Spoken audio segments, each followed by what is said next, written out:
Stress management.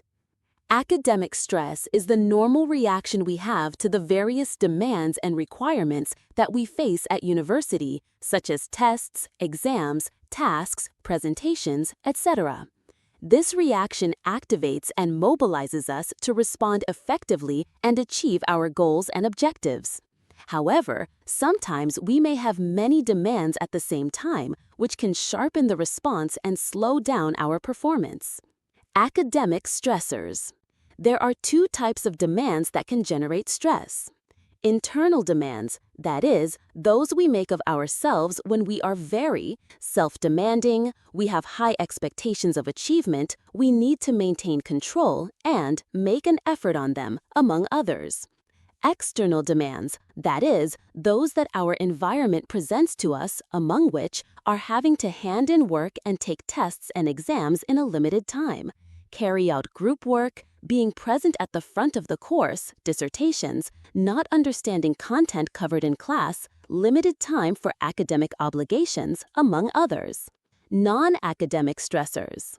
In addition to academics, we must consider a series of life situations that stress us and that also impact our emotional and physical state. Below is an adaptation of the Holmes and Rahe scale with a list of the most common stressful situations.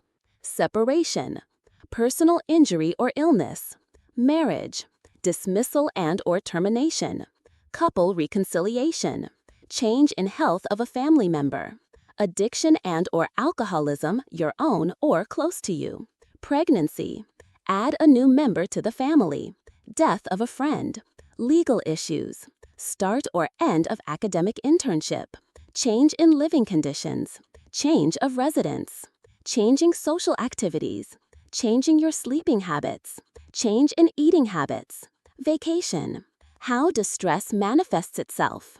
Once you have identified the situations that cause stress, it is important to recognize how you react to them, what effects they have on your body and your emotions.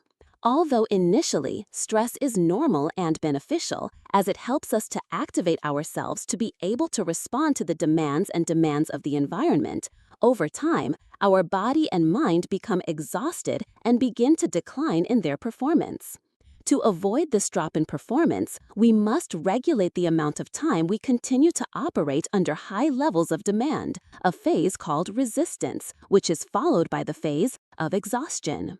If, despite exhaustion, we do not stop to rest and take a break to recover energy, our body may enter a phase of chronicity of the manifestations of the exhaustion phase due to stress. These manifestations can occur in different areas: physical, psychological, and behavioral, and it is important to recognize them in order to identify them as they appear and thus be able to take action preventative. Phases of stress. Physical manifestations.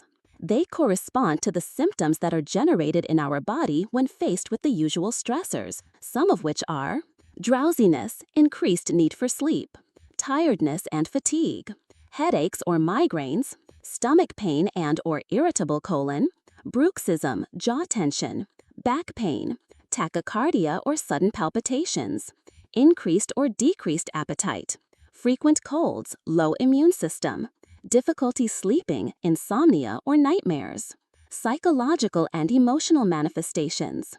These are the emotional and cognitive reactions we have to stressful situations, among which stand out restlessness and hyperactivity, sadness and/or apathy, constant anxiety, difficulty concentrating, difficulty thinking, going blank, memory problems, frequent forgetfulness, frequent irritability, fear of not being able to fulfill obligations, low motivation for academic activities, frequent anguish and/or crying, behavioral manifestations.